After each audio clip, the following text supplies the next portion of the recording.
Hey there, we're back, and today we are talking about the power of focus and unity in building a team professionally and in the marketplace. Sometimes people don't want to go for work, not because they hate their jobs, but because they dread the office politics. They dread the confusion that is in the office, the lack of unity.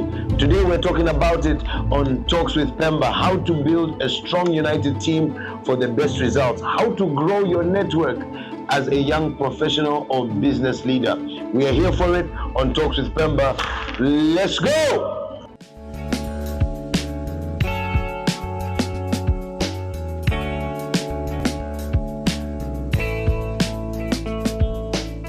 So why is unity important in a business? Unity is important for businesses, for companies, for professionals, because really without unity, you cannot get much done. In business and in the marketplace, companies and organizations that are united tend to outdo those companies and organizations that are not united. So for an organization or a company, a business, unity in a team or in the company looks like uh, having everybody focused on the same vision, right? When the vision is clear, the company vision, the organizational vision, whatever vision is clear, and everyone is focused on it to achieve it, then that in itself, when everyone gathers around the vision, that produces unity. What unity is not is everybody thinking the same. Right? Actually, when people think the same, they have the same ideas in a company, it actually brings the company down, it brings the organization down. But unity is when we can think different, we can be different, but are focused around one common vision. What unites people before the ability to get along is the ability to have one vision. You know what division is, right? It's a compound word. Die and vision. DI and vision, right? Die means two. D means two. Yeah. So where there's division is where there are two visions. People feel like the organization should go this way. Another group of people feel the organization should go that way.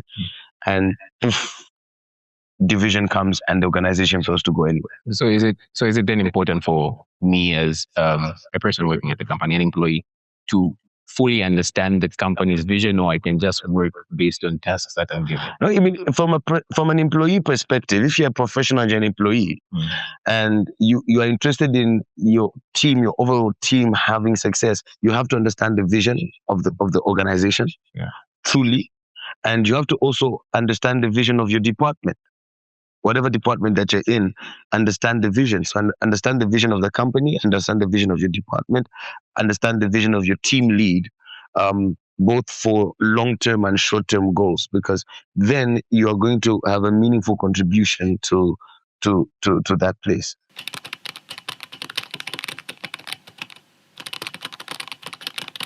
From a team leader's perspective, I think the biggest issue is three things. Number one, if you're an entrepreneur, you're a department lead, you're a CEO, whatever kind of leadership in an organization, you're a director, you have to continuously drum the vision in, make the vision clear. Scripture, put it this way: write down the vision, make it plain, right? That another may run with it. So companies are successful when the visionary is not the one who is running with it. Right? That's how you know your organization is successful, when it's no longer the visionary running up and down trying to make the vision happen. So you, as the visionary, whether it's of the company, of the department, or whatever, have to make sure that the team members understand the vision. And this comes by drumming it over and over again, explaining it, making it a practical vision that everybody can capture and circle themselves around. That's the first thing. The second thing about unity from a team leader's perspective, I say three things, is to create an environment where people can apply themselves. When you create an environment of safety, an environment where people feel safe, that they can apply themselves, they can make mistakes, they can ask questions, they can give their perspective, they can share divergent thoughts without being ostracized, they tend to be more effective. People tend to be more effective. And when the rewards and the punishments are clear, and evenly or fairly distributed. When you build a system that has got clear cut lines of what are the reward systems and what are the quote unquote disciplinary systems and punishment systems, if you want to call them that, then that's just part of, it's not extensive, it's part of what a leader can do to create a united environment. Because when he has a united environment, he's more likely to achieve. Now, remember, scripture puts it this way, right? One can chase 1,000, and two can chase 10,000. So when teams come together, two are better than one. When teams come together, there's an exponential capacity added to that team. The expectation must be clear from the team. You know, what happens with some teams where people get discouraged, especially in startups, you find we have not taken time in the startup to put in place SOPs. We have not taken time to put in place standards or procedures. And so someone does something in the company or in the team, and then now we want to act to punish them or want to act to ostracize them. And it was never clear from the word go that that was an expectation. And so people get discouraged, right? So if you're running a startup, putting in systems is important because systems help the team get united. And you spoke about team members being aware. From a team member perspective, you know, part of unity is knowing what my contribution is. So we can look at that from the perspective of the team member. When a team member knows my contribution is ABCD, my responsibilities is ABCD, and this is how I contribute to the team moving forward, it motivates them more to be part of the team. They feel relevant, right? They don't feel like everybody is depending on me. At the same time, they don't feel like I'm irrelevant, you know? So they don't feel like they're carrying the world. At the same time, they don't feel insignificant. That's important. So if you're running a team, you have to make sure that it's clear to each team member what their role is and what their reporting line is. In my experience in working with teams, whether it be in church organizations or in business organizations, when roles are not clear, and usually roles are not clear in small organizations that are just coming up, right? When roles are not clear, people get frustrated. When roles are not clear and somebody is not clear what are their expectations, what does success mean for their role, and they don't get management. Management doesn't spend a lot of time asking them to do a bunch of things, but then at the end of the quarter, at the end of the month, assess them on a whole nother bunch of things. That brings a lot of frustration and people get demotivated in the process. Apart from knowing your role, apart from owning the vision, right? You need to own the vision. I mean, speak a bit into that. Not just know the vision, you need to own the vision. I mean, have you ever gone to some of these companies and you hear a guy say, welcome to this and this hotel. We are glad to have you here. Ownership of the vision, it becomes yours and you become a part of the brand. I think that's a very critical issue if you want that team to work out. But also, being a reasonable member of the team. You know, I find that sometimes people are educated, people are smart, people are capable, but they don't they join a company. People join a company, and you know they get 6 months probation, and after 6 months they're not confirmed, and you wonder, like, that's one of the most brilliant guys I ever know. Why would they let him go?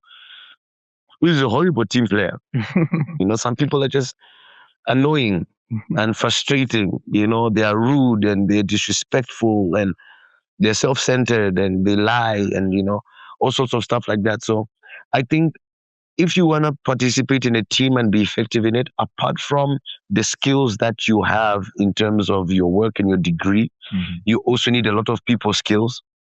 You need some emotional intelligence to learn how people are, how to speak to people, how to get the most out of people. That's a very critical element. I was talking with another guy the other day, and his boss had a funeral. So his boss was like out of the office for a bit because I think his boss's mom or somebody like that died. And the boss gets back and he budges into the office straight with, "Hi boss, while you're away, I was waiting for ABCD."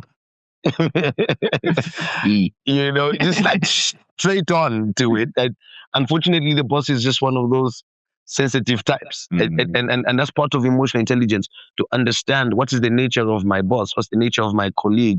Are they a straight to business kind of person? What kind of person are they? You need to know the person, you need to see the person, study the person. And unfortunately, the sensitive kind were wondering, like, you just can't walk in here. I just lost my mom.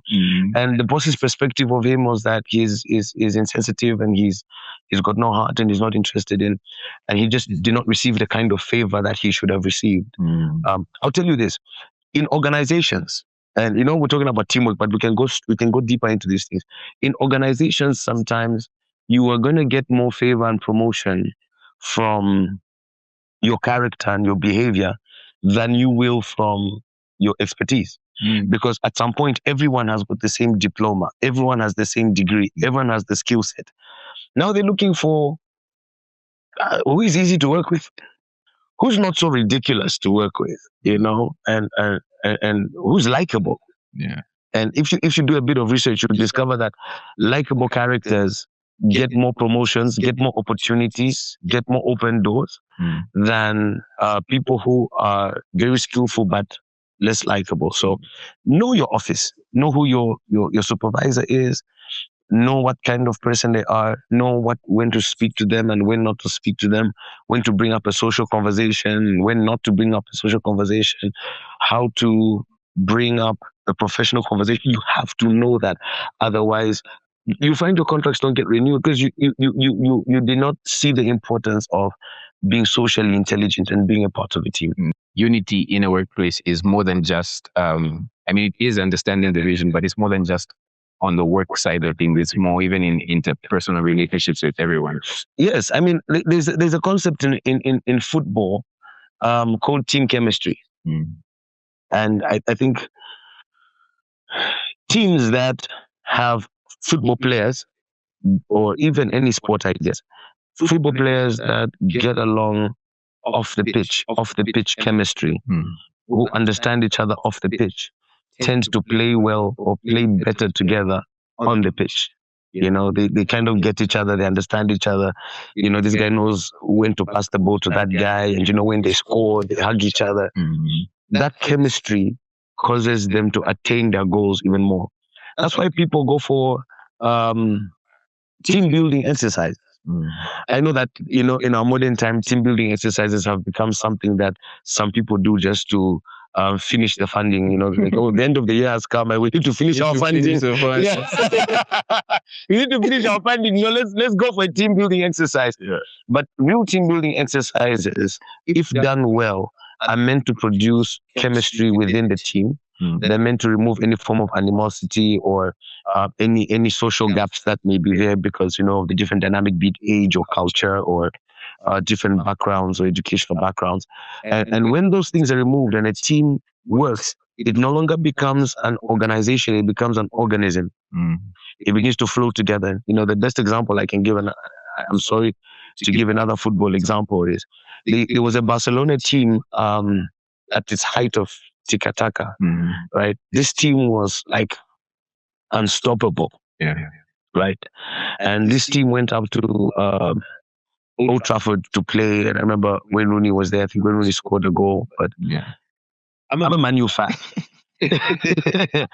I'm a Man U fan, and I hated that team because I'm a Man U fan and I'm a Real Madrid fan.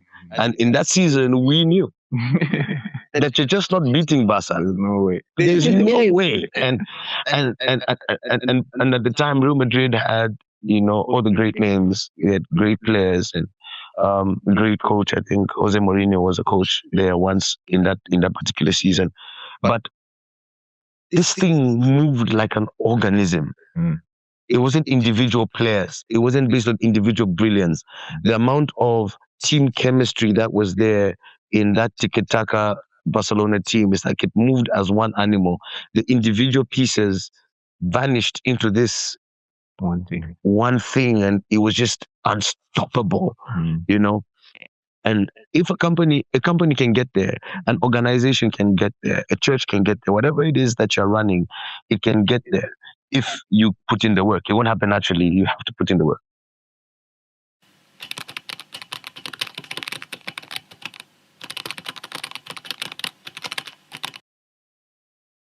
it's hard.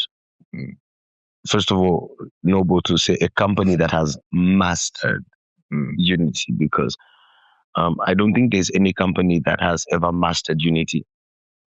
And I'll give a controversial reason why I think there's no company that has mastered unity. It's because I think unity is a kingdom concept. Unity is a biblical concept before it is any other concept, and it's a it's a God concept. And worldly companies and Babylonian companies have found this principle. Now, you know how principles are. Principles work whether you believe in their source or not. They work. Like give and you shall receive. It works whether you're actually a Christian or not, right? Yeah. So these companies that have found this power of unity, power of collaboration, and they use it, and it's worked for them. But I feel like um, in this generation, there's going to be kingdom companies, Christian companies that are going to build, and they're going to build using Christian or kingdom principles like unity. And on that basis, we are going to see them do things that no other company has ever done. And we're about to see the manifestation of Isaiah 2, which says that in the last days, the mountain of the Lord's house will be set as chief among the mountains, right? And the nations will come and say, let us go up to the house of Jacob, and he will teach us his ways. And I believe that this will be made manifest in kingdom companies. But I digress, right? Toyota is a company that has built strong teams, you know. Toyota stands out as like a beacon of unity. And I mean, you can see what Toyota has done. Yeah. You can look at their market share. I mean, you can look at the cars that they use. You know, Toyotas are seen in Africa, they're seen in America, they're seen in Europe. Toyotas are seen in the desert. And it's the go-to car. A few things that Toyota has done. Number one, they've built a system of continuous improvement. I'm sure you've heard of Kaizen. Toyota's embedded in their culture the concept of continuous improvement. And when people are part of a team that they can tell is wants to improve, it's not just stagnant, you know, they tend to be more united. Another thing that Toyota does is that in Toyota, they don't have blame a blame culture. They have what they call solution centers. So when there's a problem, there's a team that comes in to find the solution and not to identify blame, which is quite the opposite from how typical teams work in the workplace, right? In the workplace, when there's a problem, we want to find someone to blame rather than to find a solution. And so because it's blame game, people are always on edge. You know, when you're in a culture where everyone is always on edge, people lie in emails, people throw each other under the bus, you know, it becomes a very toxic work environment. You enter, you know, a work environment where these days in work, people don't want to send emails, right? Why? Because we have created a blame culture. Everyone is so scared. They don't want to be blamed if anything goes wrong. Yeah. So no one wants to sign any document. No one wants to send an email. You know, conversations are verbal over the phone. But in an environment like Toyota, they don't lean into a blame culture. They lean into a solution culture, and that creates unity. They are open to new ideas. They're open to what people have to say, and that's just one of a few things. But that's just one of the few things that happen at Toyota.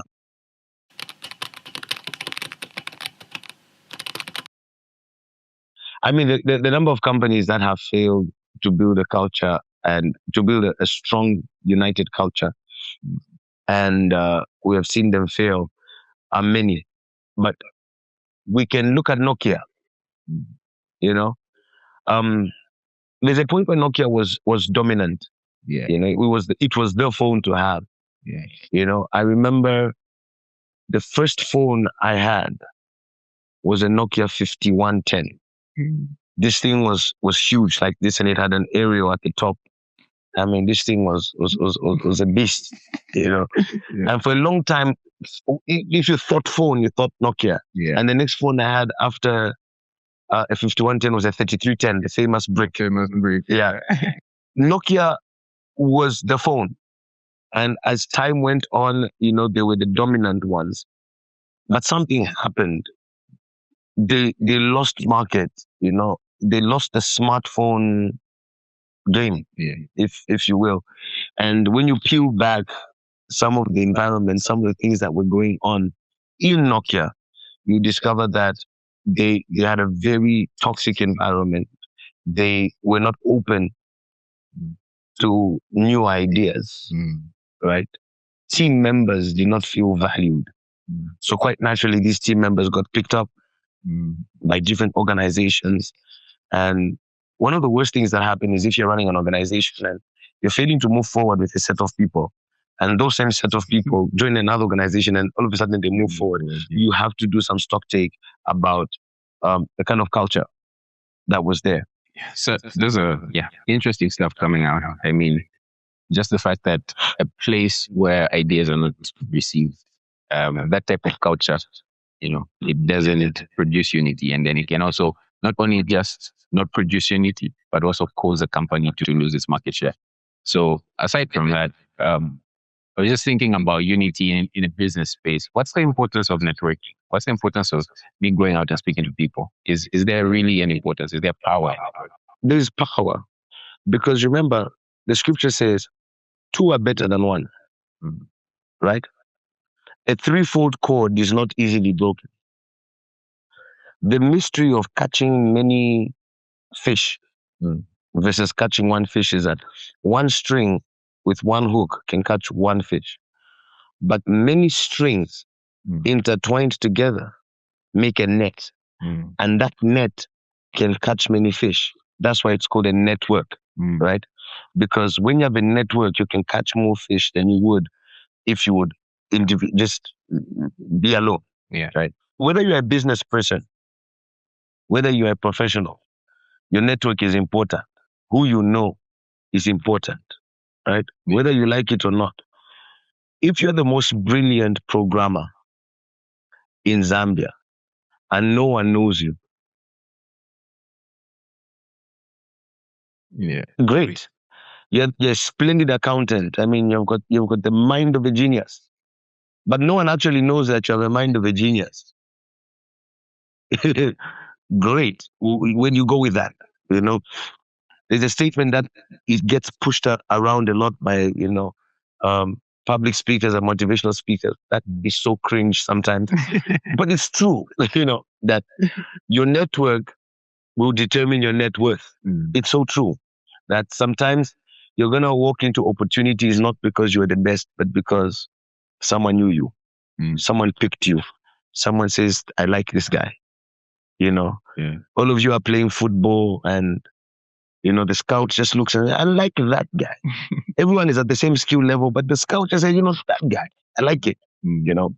So the thing about networks is networks are not naturally, they don't naturally happen.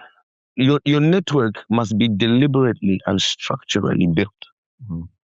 Right? Yeah. You have got to make sure that you build your network deliberately.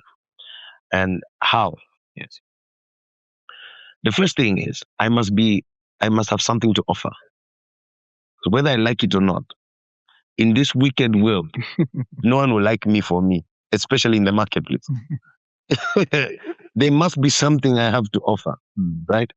So I need to make sure my skills, my talents, my giftings, my whatever, my business, whatever it is that I'm doing, I get it in check. It's good. It's something that people can actually benefit from.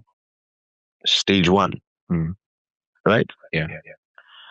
Stage two, I must develop relationships with people, networks with people, what they call relational equity before I have a need. Another way of thinking about it is in terms of a bank. Every human being is like a bank that you can deposit in emotionally, right? And you can withdraw emotionally, right? So you can call in favors. But you need to have relationships with people, relevant people, before the favor is needed. Have a relationship already. Don't try to build the relationship in the moment when you need to call in a favor. It will never work. So I need to build a strong social network with people that I've got a high social equity even before I need to call in a favor from them. In this generation, being skillful is what will set you apart because everybody has got a certain skill level. Yeah. So you have to really, really, really be skillful. But you also have to make sure that you are visible. Be visible. Let your skill be visible. And thank God that we've got social media, Facebook, Instagram, LinkedIn, TikTok. Don't just use your TikTok and your Facebook and your Instagram um, to just post memes and post jokes, right? Yeah. You have got a brand, and the brand is you. Mm. So part of your networking is, apart from building deliberate relationships with people, it's the social media followers that you have. Mm. There's something about building a name around your skill that people tend to believe, right? People tend to believe a more known person about in a skill than a less known person. Yeah. They don't check the skill level, Yeah. right? If you've got a doctor who's famous because he's active on social media, and you have a doctor who's not famous because he's not active on social media, people tend to assume that the doctor who's active on social media is a better doctor than the one who's not. Now, he may be, I'm not saying that they are not, he may actually be more skillful, but the point is that no one actually pauses to check the skill level. They just assume because you are known, because I know you, must be more skilled. Exactly. So you have to take advantage of that bias that people have. It's a cognitive bias people have, that name recognition means that you must know what you're doing. So put yourself out there. Talk about your skills. Don't just post memes and jokes. It's these days HR departments, when you're applying for a job, they check your social media activity. Put yourself out there. So this means I should really put myself on LinkedIn, even if it seems like a cringe place. I mean, everybody feels like LinkedIn is a cringe place to be. Everybody feels like LinkedIn is a cringe place. But yeah, put yourself on LinkedIn. But even in the naturalness of places that are not LinkedIn, like Facebook or Instagram or TikTok, you can tailor your social media towards what you are and who you are. It doesn't have to be professional posts all the time, but there can be some recognition that this is what you do. So what types of networks should a person have? Every person needs to have at least 4 kinds of networks. The first one is what they call a peer network. So your peer network are people who are at your level professionally, people who you've worked with, or people who are you were your classmates or whatever, people who are within your space, same level. You need to keep in touch with such people. They really play a big role in opening doors. The second kind of network you need to maintain is mentor networks. Everybody needs a mentor, right? So you pick out a person who's gone ahead of you, a professional who kind of knows the ins and outs of things.